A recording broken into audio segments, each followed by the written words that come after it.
Zero Lounge. The loudspeaker spoke up and said, Big City. The loudspeaker spoke up and said, Big City.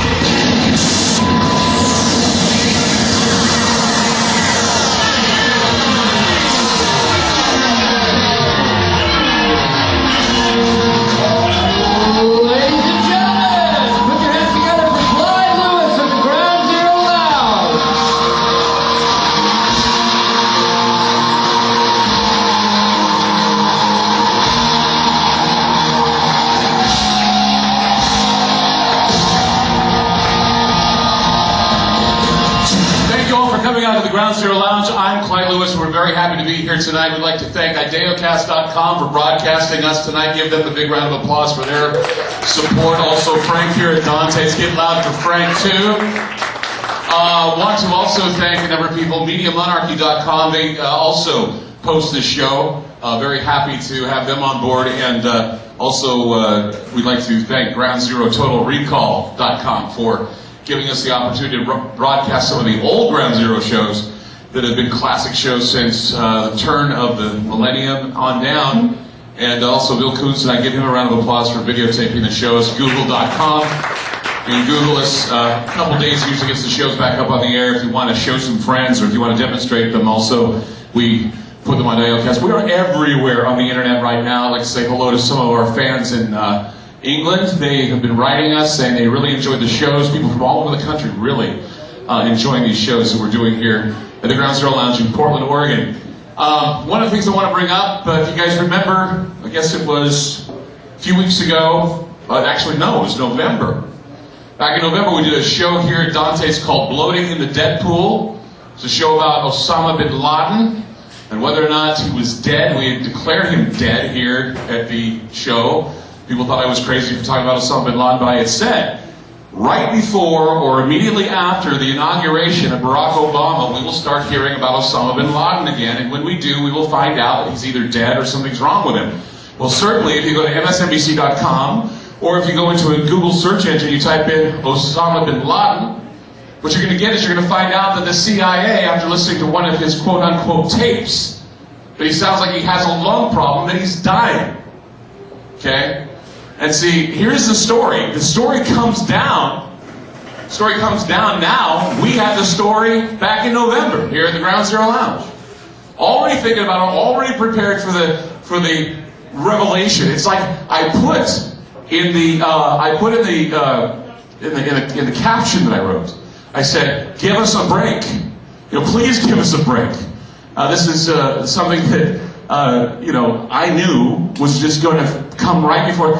I wouldn't doubt that we find out something about Osama bin Laden several weeks down the road. And we've had all of these attacks, we've had all these problems, we've had all these things going on.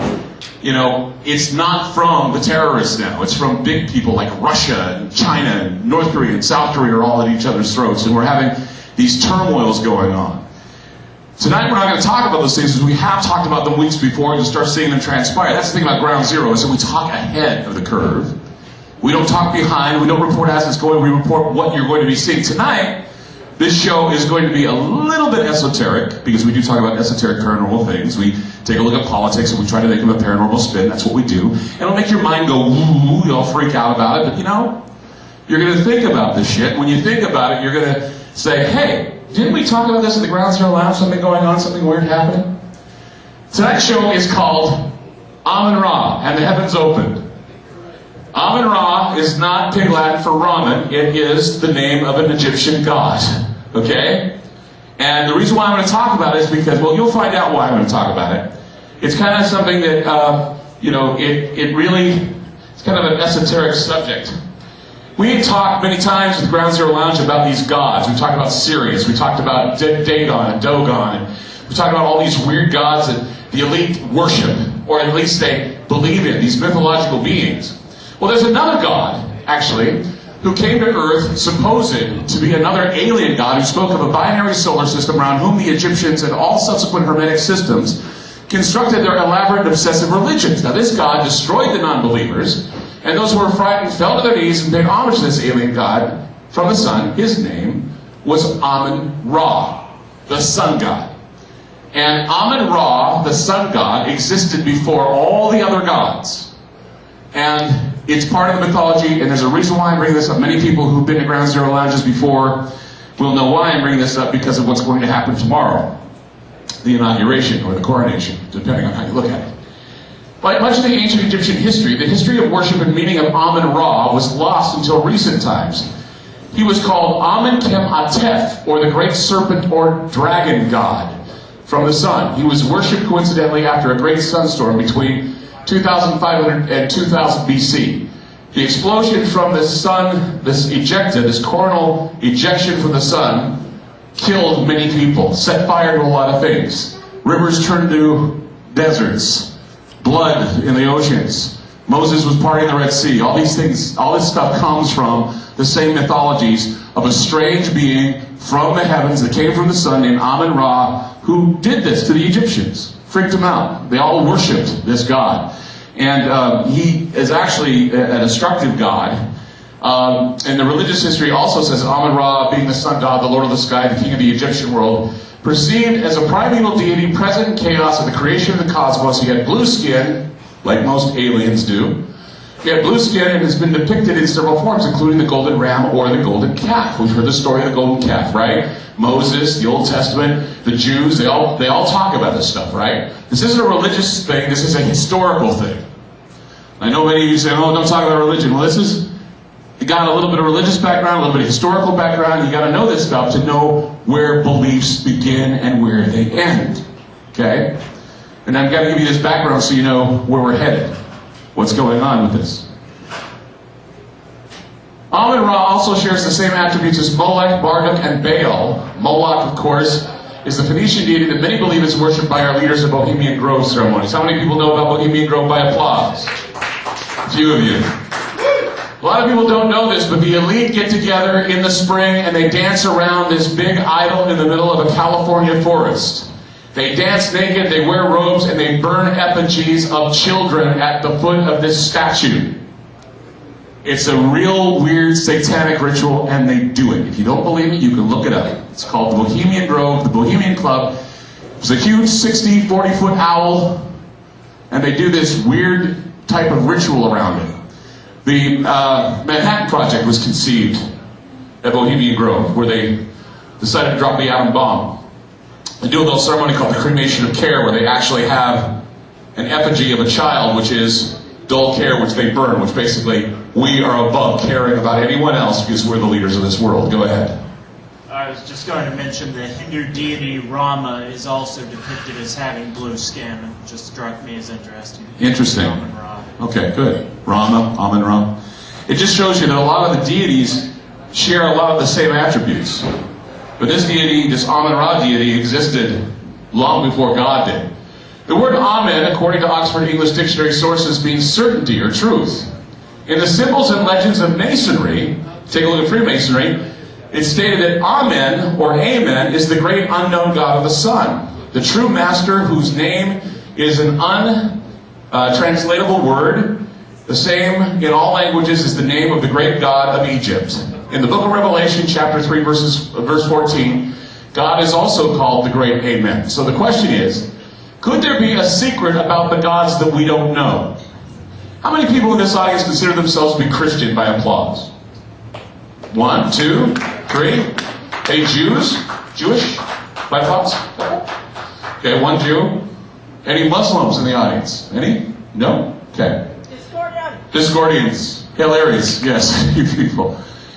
The truth is that the religion, the gods that are worshipped by Christians, Jews, Muslims, they all have the same attributes, and they all seem to come from the mystery religions. And we're going to get into that in just a minute. But the question I want to know is that are alien gods, or the gods from the skies, ritualized, and why are they ritualized? Well, there's a reason for this. Because you ritualize the gods from the sky, because when things were being built, like towers and buildings and everything, the gods came down and wiped out civilizations. And so in order to save yourself from being wiped out by the gods, you had to get down on your knees and pray. You'd have to wear special headgear so God wouldn't chop your head off. That's why you wear a yarmulke. That's why the Pope wears the fish head. That's why people wear their Mickey Mouse ears when they go to Disneyland. Something like that, right? So that's why these things happen. That's why these things are going on, is because you don't want God to strike you dead. Amun-Ra was a god that had no mercy. Amun-Ra was a sun god, and whatever the sun did, we had to basically do what the sun tells us to do.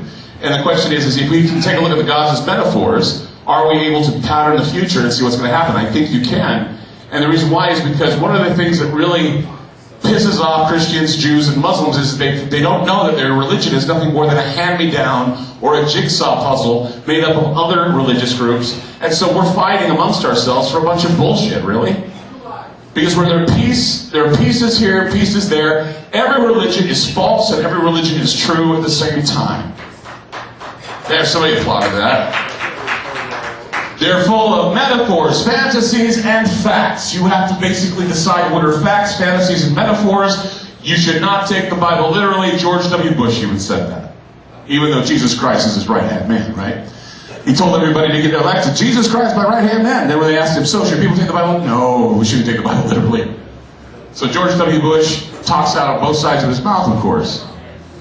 But you see, you need to remember that these religions have been intertwined, and our belief systems are made up of some mosaic of beliefs. And so that's why we need to understand we're basically all subjected to these mythological beings that fly above us in space. Go ahead. Bush read the Bible and the Constitution with a yellow highlighter and used what he could pick out of each and kind of mix them together and use that in his speeches and get his points across. That's true. We're going to talk about that in just a minute too. It's kind of weird he brought that up. Now, what I want to even point out too is that sometimes when we do things like, for example, prayers, okay?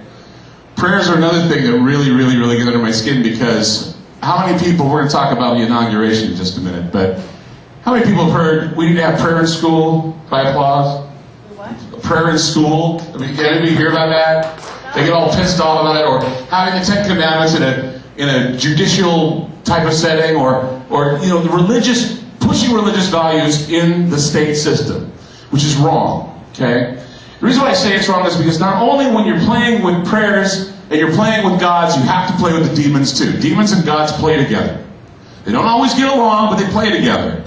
And so when you're bringing on prayers and you're saying Christian prayers here, you're also bringing in the Christian demon as well. And I know that a lot of people won't agree with that, but it's true. You're messing with people like Amun-Ra. Okay? You're messing with that stuff because, prayers and, spells are the same thing. Just intent is what we need to look at. If you say a prayer and it's a prayer for good things, you'll get good things. If you say bad things, if you pray for the enemy to lose, or if you play for the football team you're playing against to lose, that's a curse. And the elite don't have any problem throwing loaded spells at people, and they don't have any problem doing bad things for people. Christians and Jews pray their prayers allegedly go to God, and you assume that it's the God of Abraham, Isaac, and Jacob. No, really.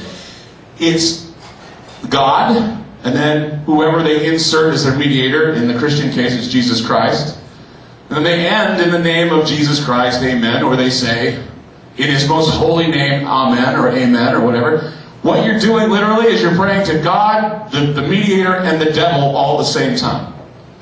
They don't tell you that because Amun-Ra is the hidden god. He's Baal. He's Molech. He is that hidden being that also gives you permission to say and to act with the prayer. They won't tell you that, but that's the way it goes.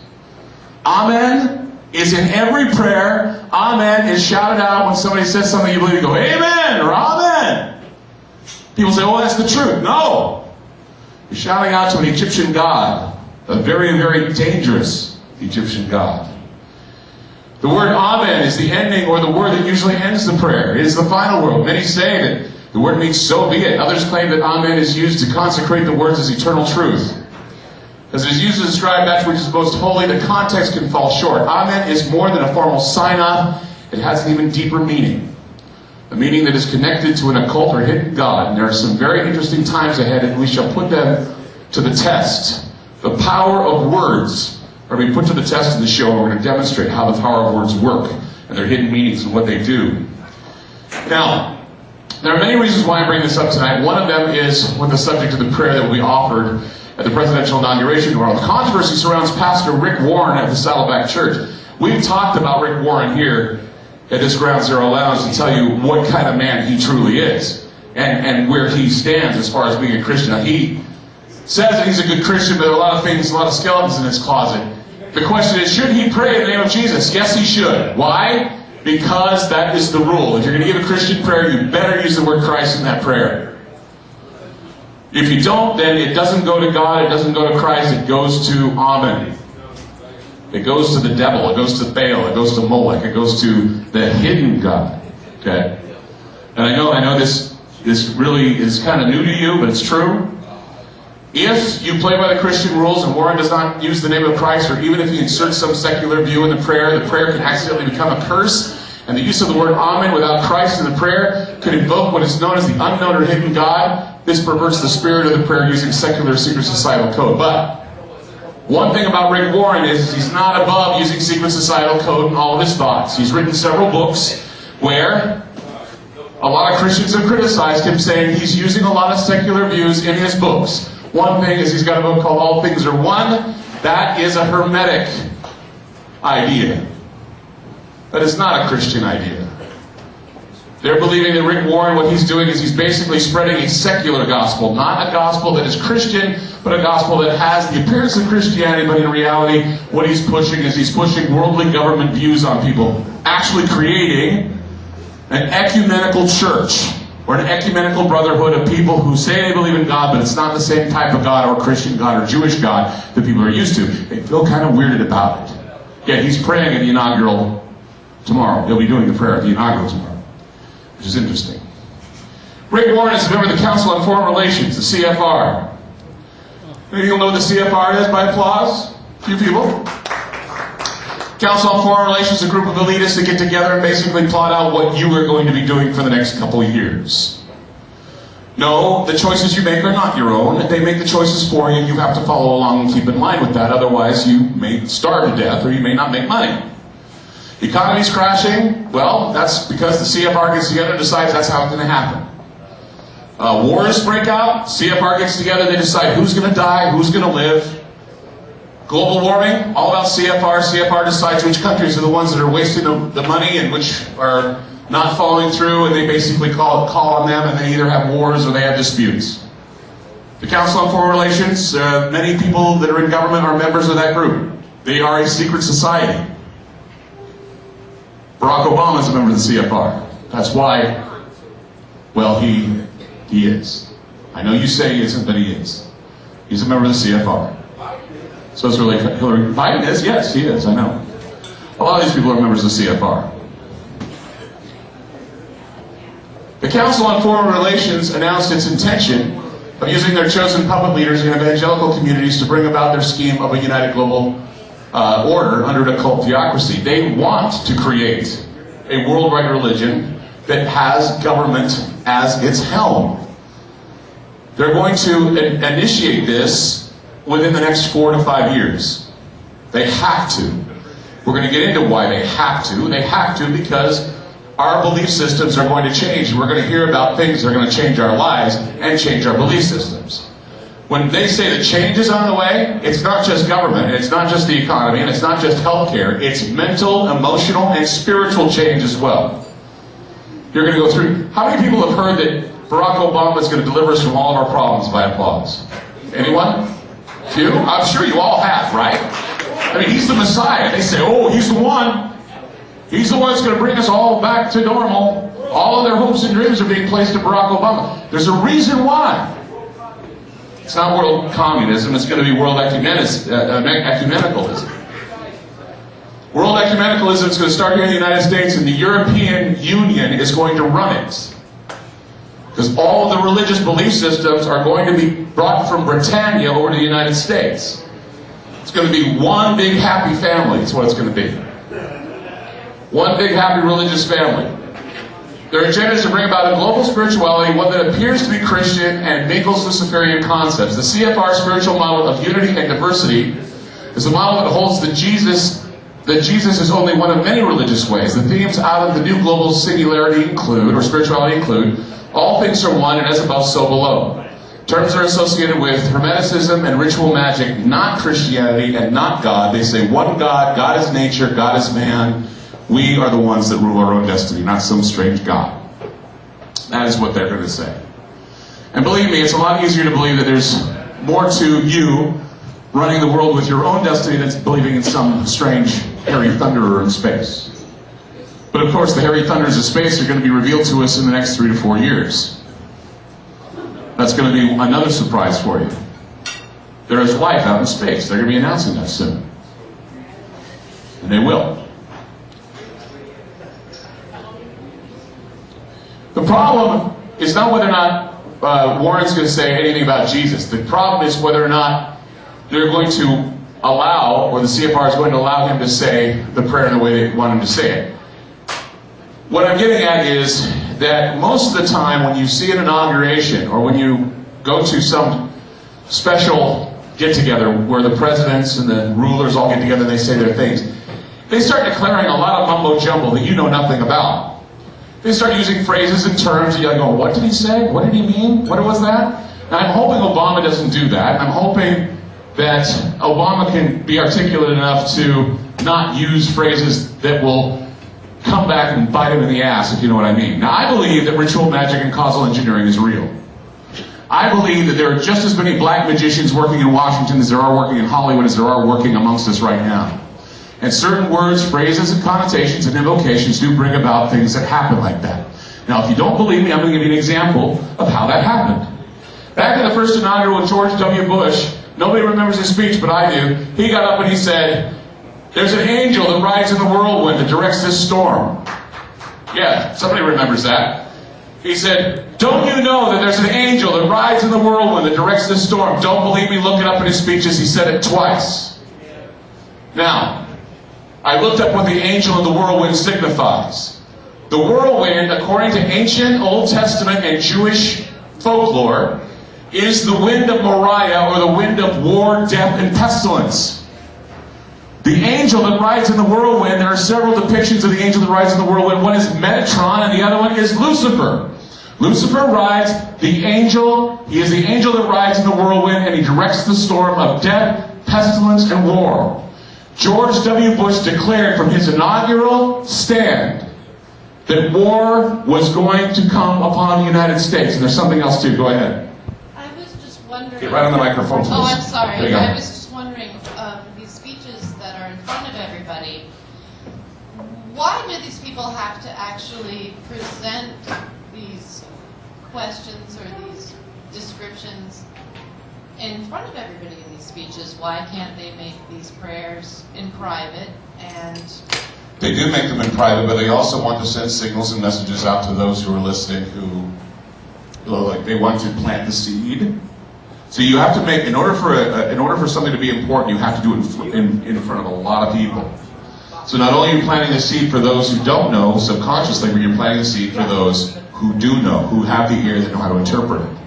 See, a perfect example is I was talking about the whirlwind and the angel that rides in the whirlwind. But the interesting thing about George W. Bush's his tenure as president, not only was there a whirlwind that plagued him with Katrina, there was also a war. So not only is George W. Bush defined by war, but he's also defined by his handling of a whirlwind that destroyed the southeastern United States. So an angel rode in the whirlwind during the George W. Bush administration, and this was the result. Now, words do have meaning. He didn't write those words, but those words were delivered at his inaugural, and this is the result. It is kind of coincidental, it's kind of weird, but this is how it's done. Go ahead. I just wanted to comment on the last woman who just spoke. Let her know that what really comes down to is that there's a huge amount of arrogance involved in these people. Now, Bush is relatively new on the scene, being only third generation rich and powerful, but a great many others have been powerful for countless generations. I mean, going back to pre-George Washington. And there's this arrogance that goes with them because they know they can do these things. And they've known for generations they can do these things. They don't give a damn what you think, and they know that what you think really doesn't matter because you don't have the power to influence it. Very good. Thank you. Go ahead. Another reason that they might want to make these prayers a public thing is because ritual magic involves the raising of energy, and the more people's energy you can channel into what you're doing, the better. And anyone who reacts to anything is sending up energy in a way. And if you get your mob mentality going, there's even more. That's why Obama's speeches work so well. Ritual magic, that's very good. Ritual magic, if you don't believe in ritual magic, take a look at Nazi Germany. The symbol of the swastika, the uniforms, the rituals at night, kind of like the rituals that we see at Bohemian Grove. They're all a part of getting people to pay attention. Ritual magic works in government because people don't know ritual magic. And I'm sure that I've talked to you about this now. Many of you will think this is all bullshit. But really, ritual magic is true. Think about this. 9/11 happened, and what did they do with the American flag that was flying over the World Trade Center? They would bring it out during the World Series. They would bring it out during the Super Bowl. They would bring it out and people would gather around it. They would touch it like it was some relic of religious significance. Truth be known, it was a sigil for war. Why? Because all of the power of those that died that day went into that powerful sigil, that powerful symbol. It was a symbol of death. It was a symbol of resentment. It was a symbol of vengefulness, vengeance. And that is why they did that. They did that because they knew it would get a response from the people. And every time they'd wheel out that sigil, people would be mesmerized by it. They weren't consciously mesmerized, but subconsciously it started to get that anger bubbling again. You see? And so when the angel rides in the whirlwind, you may not know what that means, but when you look at it, you see. The whirlwind came, and the angel that rode in the whirlwind brought war, and it brought disaster to the United States. That was what Bush wanted, and that's what Bush got. Go ahead. So Bush was consciously looking to make himself look bad with Katrina and with the Gulf War and No. have He wasn't consciously trying to make himself look bad. No. Both parties, though, are against him now. No. And all of the world, No. as far as the leadership goes. No. It's not about parties.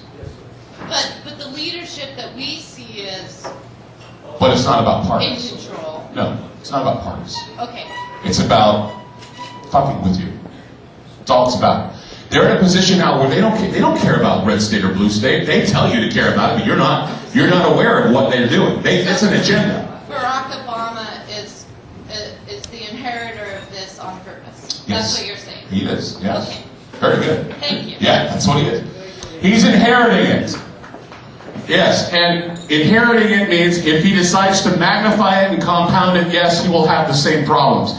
If he chooses not to, we will see some differences. I have a feeling that there will be differences, however, there'll be other things that will be sneaking under the radar that we need to be aware of as well. More stuff to think about. But that's why if Rick Warren doesn't say the Jesus thing, well, the question is who really decides, right? I mean, people argue that, we're supposed to have prayers and we're supposed to be thinking of God, but shit, look. God and prayer and all those things are a personal thing, okay? God obviously hates the United States. No doubt in my mind. If God loved us, we'd have a better economy, we wouldn't be in war, we wouldn't have this son of a bitch George W. Bush for 8 years. Okay? So no, God hates the fucking United States of America. I can tell you that right now. He hates us. If God exists, He despises us.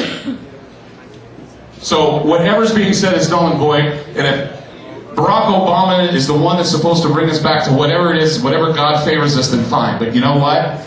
Leave God out of it. We're pretty fucked on our own. We got to get out of this ourselves. Okay? But see, like I said before, bringing in God, bringing in prayers, bringing all this thing brings in also the demons that go with it. That includes Amun, that includes Amun-Ra, that includes Jesus, that includes Satan, that includes Lucifer, that includes all these little mythological beings that get people all worked up. Okay? I'm not talking about horns and halos. I'm talking about people who are goddamned evil. Wicked people. People who don't give a shit about you, whose morality is not the same as yours, who don't think twice about killing 3,000 to 4,000 people in one raid on one small town or village. I can't kill 3,000 people, neither can you. When you put a three-piece suit on a guy and put him in the White House, he has the license to do so. These people don't think about morality. They don't think about God. They don't think about redemption. All they think about is what they can do to fill their pockets and to bring you misery. I don't want you to think that Obama is going to be the savior, because it's not going to happen. A lot of people think that, yeah. A lot of people think that, but it's not going to happen. A girl in Mississippi recently decided she was going to offer a prayer in school out of protest. Guess what happened? She started speaking in tongues, sounding like the devil, and scared the shit out of her classmates. Okay.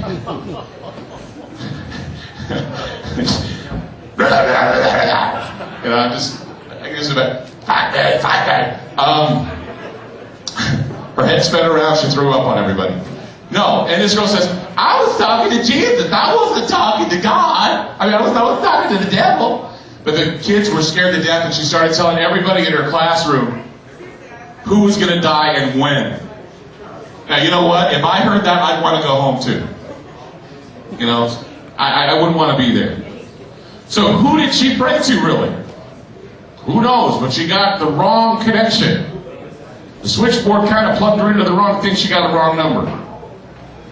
Which makes me wonder if, prayers should be taken like most people take Ouija boards. Oh, the Ouija board scares me. I'm afraid of a Ouija board because I don't know who I'm connecting to. I don't know who I'm connecting to when I'm on the... Well, you don't know who the fuck you're connecting to when you're on your knees and praying. You think you're talking to God. Maybe you are, maybe you aren't. I don't know. Intent is one thing. But I'll tell you right now, when you're dicking around with countries and state and killing and everything else, God doesn't give a shit about you. Okay? He cares about humility. He cares about love. He cares about those things. But he certainly doesn't care about some asshole who's going to get up and pray, who really doesn't care either way about God. All he cares about is who he can put in his churches and basically fuck up for the rest of their lives. So yes, Mr. Warren, I'm calling you out. You're full of shit. Okay? Your saddleback bullshit church is just that. Okay? When we can take a God like Amun-Ra and go back to the cataclysms and the heritage of God, shit coming down from heaven, burning people at the stake, I can say, no, I don't want to play there. But see, that's the hidden thing. That's the hidden meaning of God, the hidden meaning of religion, the hidden meaning of the mystery schools. How many people have seen the movie Twilight? Anyone? Anyone? Anyone? Couple? None? One person? I haven't seen Twilight. A lot of people are kind of freaked out about the movie Twilight, quite frankly, because it's a vampire movie written by a Mormon woman. A Mormon woman named Stephanie Meyer has written a fantastic vampire series who's basically put J.K. Rowling out of business. I mean, Harry Potter is over anyway, so now we go from witches to warlocks to vampires. This vampire story is really cool, but the thing is that what it's saying in this vampire story is that vampires are redeemable. That there are certain demons that help you. Not all demons are bad. Some of them do help out. You know? That's the new thing, right? I mean, I'm talking about the new ecumenical ideal, right? The new ecumenical ideal is there's no evil, no good, no bad, no anything. Some demons are okay. Santa Claus doesn't have to put you on the naughty list because sometimes being naughty is okay. Right? He sees you when you're sleeping, he knows when you're awake. That's the government. They follow your every move and they know whether or not you're being naughty or nice or being a terrorist asshole. That's the way it works. Go ahead. I don't want to sort of supersede you, but didn't basically the movie Spawn have about a demon who was good? Or what about Hellboy? Hellboy was a demon who was good, or Buffy the Vampire Slayer was filled with demons who were good. It's not an uncommon thing at all, but it is a new phenomenon within the last 10 to 12 years. Have you ever read Childhood's End? Arthur C. Clarke. Oh, yes, okay. Childhood's End. What is? I'm not going to give anything away, but the surprise is who the aliens really are, right? Right. That's a very Christian concept. Yes, it is. Yeah. I think I did give it away a little bit who the aliens really are, but just don't want to throw it. I want you to read the book. Yes, vampires are fun things. They're revenant beings that basically suck your blood, but you know what? Vampires are really, secretly, the gods. It really is scary to talk about, but yeah, the vampire is really the gods. Why? God's not happy unless you sacrifice something to him, right? And it has to be blood, right? Jesus was a guy who bled to death and then came back from the dead. Okay? Amun-Ra story, people. It's all back to that Egyptian idea. The sun dies and the sun rises again. It's a hidden god. It's a dragon god. It's a serpent god. Amun-Ra is the serpent god who rises again. And it's still around. The hidden god among us, and we still use him in prayers. The hidden dragon, the serpent god, the vampire god. Son of the dragon, Dracula.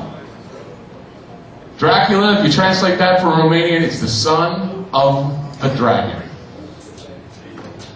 Osama bin Laden, son of Laden, the dragon. Son of the dragon, the sun god, the dragon god, the serpent god. Quetzalcoatl, big old bird flies down with big old fangs. He's a big old serpent god that'll kill you. Somewhere out there's a dragon waiting to kick our ass. And he comes from the sun. I don't know, but that's what they told us back then. That's what was recorded in history. We don't know if that's real or not, but Amun-Ra was a dragon god. The movie Blade. How many people have seen the movie Blade? I love that film. Applause, anyone? The movie Blade is about a daywalker black vampire who basically is here to tell us that there are vampires among us that are in places of power and that he's going to drive them out. How's that for a metaphor? We have the tough black vampire who can walk amongst the other vampires and wipe them out. Now here's the thing that's really interesting about the movie Blade. The movie Blade was put out by Amun-Ra Films. Amun-Ra Films produced the movie Blade. Okay? Isn't this great? Connecting the dots is always fun. And it is said that Amun-Ra decided to take on a bride. The princess of Amun-Ra was buried in the Luxor pyramid. A bunch of English guys, archaeologists, found her, decided, hey, we're going to buy her, and when they did, all four of them died. Anyone else who decided to take Miss Amun-Ra anywhere, they died too. 20 people died trying to get Amun-Ra's wife out of Egypt. There was an American archaeologist who said it was all bullshit, so he went over to England, picked up the body, and decided he was going to transport it to an area where he could transport it to New York, and he decided to take a trip on the Titanic. 1,500 people died in the Titanic disaster, along with the guy who was bringing Amun-Ra's mummy across the ocean. Huh? The mummy was on the Titanic, yeah. Yeah, that's pretty creepy. According to myth, a major cataclysm involving the sun took place around 2350, 2000 BC. This is about the time Amun-Ra first appeared as a deity. It was known as the time when the gods came down from the heaven. There were columns of light and fire that were seen in the sky. People compared them to fiery serpents. The symbol of the caduceus also represents this. It also represents the tree of life. Interesting thing to note, how many people remember when I was talking about 2012 when they were saying that, the Mayans were saying that the serpent ropes were going to come down from heaven in 2012? I find that interesting that they talk about fiery serpents coming down out of the sky before a major sun cataclysm, and they're talking about Amun-Ra controlling these serpents. That's why they call him the serpent god, and that's why the caduceus existed. Also, if you look carefully, the caduceus also is a representation of the crucifix, where Jesus hangs on the cross, and he is the symbol of the serpent going up the pole, meaning eternal life. The change of the post-human, from post-human to God, from post-human to being you being the one, or you being the God. Interesting concept, something that's happening right now. Science has determined that there were space anomalies like close comet orbits where the orbital tracks intersected with the Earth during the epoch of Amun-Ra. Close encounters with a major active cometary fragment over those centuries must have been spectacular, if not terrifying. The idea of a messianic god like Amun-Ra arriving when the heavens literally were opening stands to reason. Many mystery religions were created based on astrological events. These major cataclysms brought people closer to God, or got closer to a new God. And so, when we see a lot of tragedy and crisis, new gods come into the picture. Many times we've talked here at Ground Zero about connections that continue ad infinitum because, of course, we talked about Sirius and Sophis, which basically paved the way for a new god to come on the scene to get rid of Amun-Ra. His name was Akhenaten. We talked about Akhenaten many times, this Egyptian god that came in and basically brought Egypt together, got rid of the sun god thing and said, look, we need to change.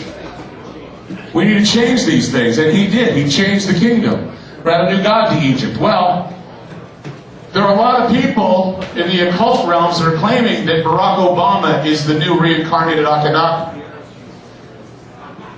And I'm not kidding. In fact, a lot of them are calling him Barackenaten. They're calling him Barackenaten. I'm laughing. The abomination. Barackenaten. So here's something that's interesting about that. It seems that the arrival of Barack Messiah, the new god in America, that every hope and dream is being placed in Barack Obama. That's fine, I guess, if you want that. The name Barack means the blessed one. It also means lightning in Hebrew. The only thing missing is a nativity scene and wondrous anomalies in the skies. This God's coming, right? But Barack Obama is our new God. We should have all kinds of strange anomalies in the sky. Well, we do. Some announcements just came down during this week that I want to make you aware of. They're kind of creepy when you consider that we're putting Barack Obama, Mr. Barackenaten, into power. Last week, NASA announced that we're pretty much doomed. They said that there's going to be a huge Katrina-like sunstorm that's going to be hitting us sometime within the next 2 to 3 years. How many people are aware that we have been talking about how the sun literally has been doing absolutely nothing? And that I said, I think they're not telling us the truth about the sun.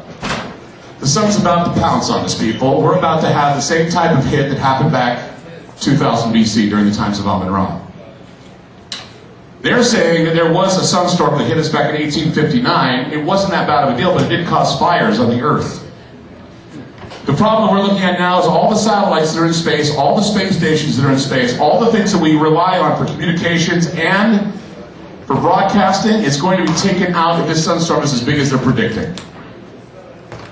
So yes, powerful solar storm, they're calling it the magnetic tsunami, or the Katrina-like sunstorm that's going to hit this planet. And they're estimating it's going to be within the next 2 to 3 years. Actually, a guy from NASA came out just a couple days, James Hansen, or Dr. James Hansen from NASA said that Barack Obama has about 4 years tops to save the planet, or to protect us from any kind of sunstorm. Yeah. All of our hopes are being placed into this man to save us from outer space. Okay? This is not a joke. This is very serious business, and this warning came out. They've been doing this over and over again. They were saying that at first they were thinking it would be sometime in 2010. Now they're saying 2011, 2012, in the next 3 years. Next 3 to 4 years, we're going to be seeing some sort of huge space anomalies, big sun ugliness come down and basically knock out power, cause fires, all kinds of things. They've also been baffled by a number of other anomalies that have been happening in the skies lately. For example, mysterious columns of light have now been seen in the skies above Latvia. I know that sounds odd, but Latvia, they've been watching these things. They don't know what they are. They're appearing in the sky, just beams of light, appearing out of nowhere. I find them very interesting, actually. I put a bunch of them in here. Here's another one. They're claiming that they are nothing but city lights reflecting from the ground. Some people are saying in the cold air, but many of these photos were captured in rural areas with nowhere near a city. So these lights are appearing just out of nowhere. Very strange. They look like the aurora, actually. They also drift. They drift along, and people can see them, and they say they look like huge angels in the sky, which I think are interesting. I'm not making this up. This is reality here. They're just drifting over Latvia. I don't know what Latvia is. Wasn't Latvia where Dr. Doom came from? Latveria. Oh, Latveria. Okay. Thank you. Good comic book writer. Fantastic Four and all that. There was a bright fireball that appeared in the sky over southern and western Sweden just the other day. According to Swedish meteorological agencies, they don't know what the hell it was, but of course they say it was a bull-like meteor. That's all they can think. Some people believe it was a satellite came down, others believe it was a UFO. You know, chances are it was just a huge motherfucking rock coming out of the sky. Usually when you see huge things like that, it means we're going into some sort of a comet tail or some sort of debris field that the Earth is passing through. These are some big ones out there ready to hit too. NASA's already preparing for that as well. They are saying that Barack Obama should put money forward for more space exploration and also an early warning system for any kind of asteroid about the size of Texas that may want to hit us. The anomalies are out there. The heavens are opening. It's the same type of shit that went down with the Amun-Ra thing about 2,000, 3,000 years BC.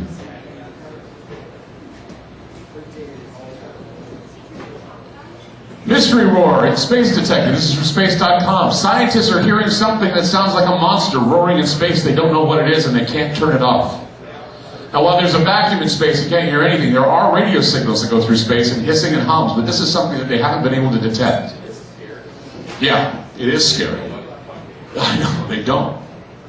He's over here saying they don't know what the fuck it is. No, they don't know what the fuck it is. They're scared. Something is roaring in space like a monster and they don't know why. I actually have heard the Earth too. The Earth is screaming to the sun and the sun is not replying. You guys don't know this, but the Earth communicates with the sun. There's actually a sound that's made when the Earth calls out to the sun and the sun is not responding. That's why NASA's worried that there's going to be something where the sun is going to respond. It's going to respond with a big spit up of coronal ejecta and it's going to hit us. I hate to be the bearer of this, but yeah, 2 to 3 years tops, people. This is going to hit us.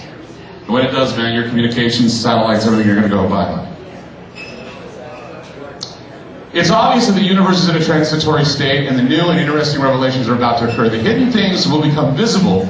Some things may become frightening. It will be a post-human or post-spiritual experience. I believe that there's going to be a time where we're going to reach where we have to be beyond our human form in order to endure this. That might mean the introduction of certain technologies to make our bodies run better, the introduction of certain vitamins, certain pills, certain drugs to keep us from dying of exposure to the sunlight or whatever. Global warming is not going to be the big problem. What's going to be is global catastrophe from space. We had talked about this, that there's more of a chance of you being destroyed by something coming down out of space than there is by terrorism. We need to focus our attention on space and what's happening out there rather than what's going on down here. But then, you know, if you have a rock the size of Gibraltar heading at you at, 2 times, 3 times the speed of light coming from somewhere out of nowhere, or if you have Planet X coming at you that's had an orbit of some 3,600 years, I think you'd be pretty damn scared. You put your guns down and not give a shit anymore. So, new dogma, new belief systems, new religions are going to come up, new cults, all kinds of things. It's going to be fun. Yeah. Interesting. Business as usual in the apocalypse, business is good, and it's all got to happen before 2012. That's the date. It's 2012. 2012, exactly. Mayan calendar, you're right. It's got to happen before 2012. I don't know why that's the date. We know all the interesting things the Mayans have told us. They brought us the lizard from space called Quetzalcoatl. Of course, the other legends of the winged demon gods and all that other stuff come from the Mayan calendar. Serpents coming down from the sky, dogs sleeping with cats. You know their whole routine. So yeah, mass hysteria everywhere. That's how it goes. 2012, I found out, is also the year of the dragon. Just so you guys want to take note of that. I was born in the year of the fire dragon. This will be the water dragon. That means floods, people. That means, yeah, God said he wouldn't do that. Well, God lied. Yeah. Huh. Yeah, the flood's coming. Whether it be a flood of fire or a flood of water, it'll be water. Something will happen. The age of Aquarius. This is taken from the book of the Apocalypse for what it's worth. These things with the Amen, the faithful and true witness who witnessed the beginning of the creation of God. This is all something that Amen wrote. It's all in the book of Revelation, talking about the return of the gods. Birds poking your eyes out, eating your flesh. It's going to be scary shit. I don't even know why anyone bothers to read that book. I mean, hey, I'm a Christian up until that point where they talk about my eyes being taken out by birds. I'm all Christian up until the point they tell me I'm going to burn like a stubble because I didn't pay my tithing or worship God the way it should be worshipped. This is really strange shit. Now, I'm going to be looking forward to the inauguration tomorrow. I'll see what Warren says during his prayer. I'm going to be paying attention to what Obama says in his speech, because a lot of these speeches are not written by them. They're written by the elite masters, those hidden people in the background that write this strange mumbo-jumbo, this black magic causal engineering that causes shit to happen. And if you're able to interpret it correctly, you pretty much pattern out the future. I remember writing articles back in 2001 about the angel riding in the whirlwind and stating, for the record, war's coming, get ready for it. I had no idea that Katrina was going to be such a big deal, but it was. Another whirlwind that did what it was supposed to do, and that is make George W. Bush look like an idiot. The heavens will open, the new secrets will be revealed, something that will push us into a new evolutionary level. We will learn the truth about our existence soon. It will be one hell of a ride, I can promise you. And the reason why I know this is because of what I've been reading lately. There is methane, high levels of methane now on Mars. It just happened. Methane is released when living things die. They release methane. That tells me that there is life on Mars. That will be a new announcement. It'll be announced that life is on Mars, microbial life, and that will be the thing that will change us, because what that will do is that will tell us that we're not unique in this universe, and that yes, we can populate other planets, and yes, we have 3 to 5 years to do it. To escape some of this crap. If not, dig down below the earth and live there for a while. So get ready, because the announcement's going to come about the earth not being unique. And that yes, we will be thinking of ways to survive the future. And there will be a lot more things to think about rather than your politics. Because after this is all said and done, there'll be no red state, blue state. It will be you trying to survive with your family and with those you love. So be prepared for that. Listen to the inauguration tomorrow. I know everybody thinks it's a holiday, but it's not. Karaoke from Hell is up next. I'm Ground Zero Lounge. I'm Clyde Lewis from the Ground Zero Lounge. Have a good night. Thank you for coming. Thank you.